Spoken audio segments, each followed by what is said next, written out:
Hello. So this is I think day 4 post-op. We're outside. Ghosty is here.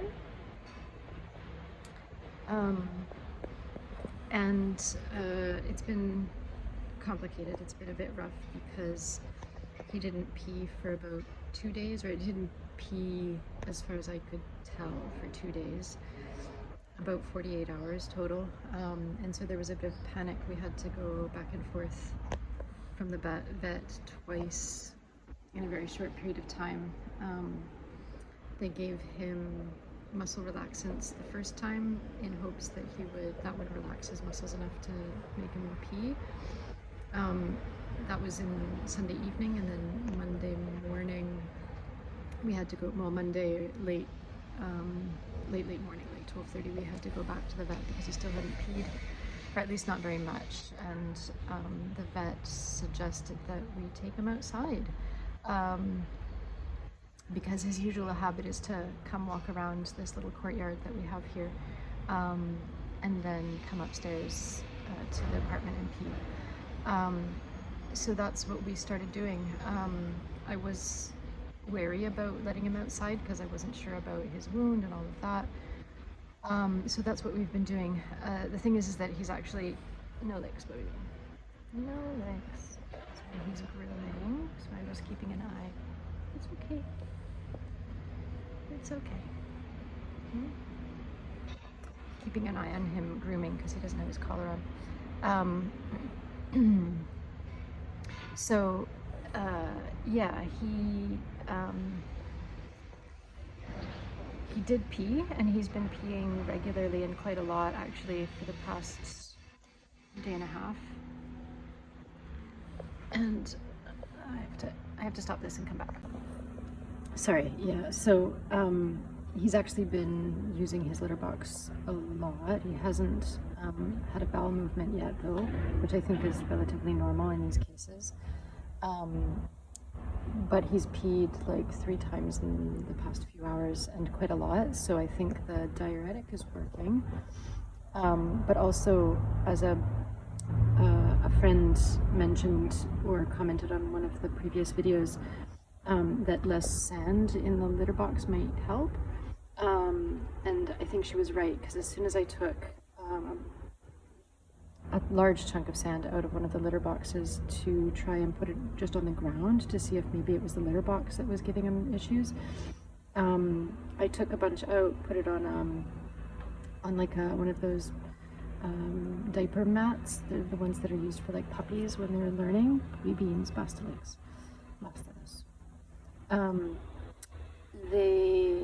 When I took a bunch out, he used his litter box, and I realized that it was only like a quarter full, with most of it pushed to one end. I'll put in a video or like a photo of the litter box, but that way I realized that he can get into the litter box without shifting around and falling, and then he can like position himself without having the sand under his feet, and then just position his butt above the sand, and it's already sort of piled in one place, which he would generally try and shovel with his paws, but he's having a hard time. Obviously, if he's lifting one paw to shovel, the other one, if they're both on the same, like his amputation is on the left, so if he lifts his left paw to shovel, then he falls over because he's got just the 2 paws on the right side, obviously holding him up. So he needs to learn that he's got to shovel with his right paw rather than his left. But by having the litter all on one side of the box, I think it helps immensely. He's still dripping urine after he gets out of the litter box because I think he's getting it on himself a bit. But he's doing really well, aside from the little things at this point. So yeah, he's doing well, and he's doing stairs to come down to the garden, both up and down. up is way harder than down, and I think that's because when he goes down, he lands basta, baby beans, basta. When he goes down, he lands on his front paws, and then he can sort of gently put his back paw down. Whereas when he goes up, he has to hoist himself up with his front legs and then hop up with his back leg, which is a bit harder. But he manages. He takes it slow on the way up. Down, he rushes a little bit more.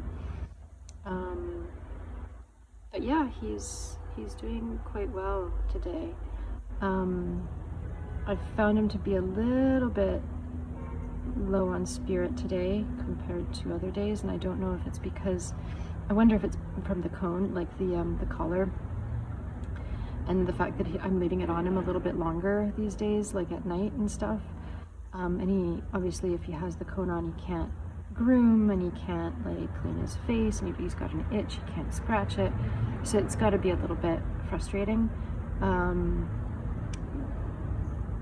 But yeah, I mean, yesterday he was playing yesterday evening, and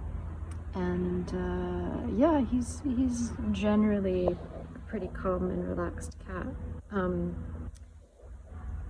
Yeah, what else? We had a hard time getting his medications. I had a hard time, I keep saying we, but it's just me. Anyway, I had a hard time getting him his medication because initially I tried to put it in his food, and then it wasn't, he was smelling it and tasting it, and so that was wrong. Then I put it into those snacks that there's a video of me, previous video of me giving him these like little praline snacks with the medication inside, which worked for a little bit, but then he finally again bit into one and tasted the medication, so that that stopped working. This morning, or last night I guess, was the last time that he managed to take that, and this morning I had to put his antibiotic down his throat, which I don't enjoy doing. Obviously, it's not a fun thing.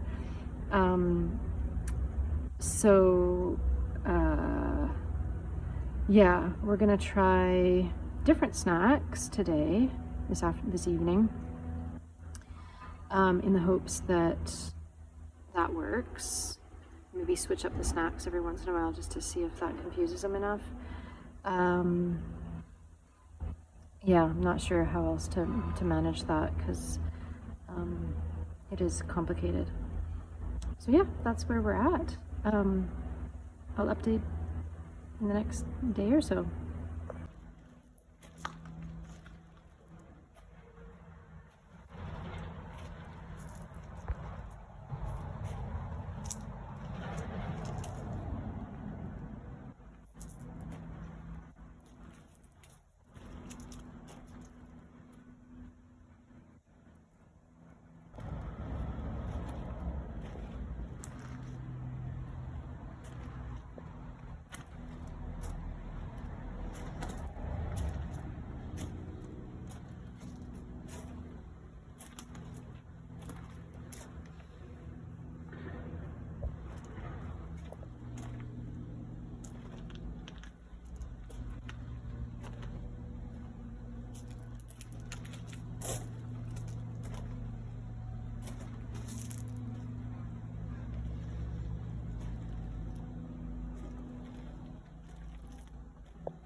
Oh, addirittura.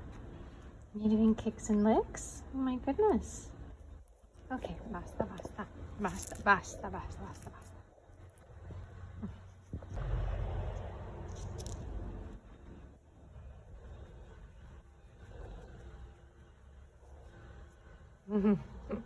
Ok, basta adesso, basta.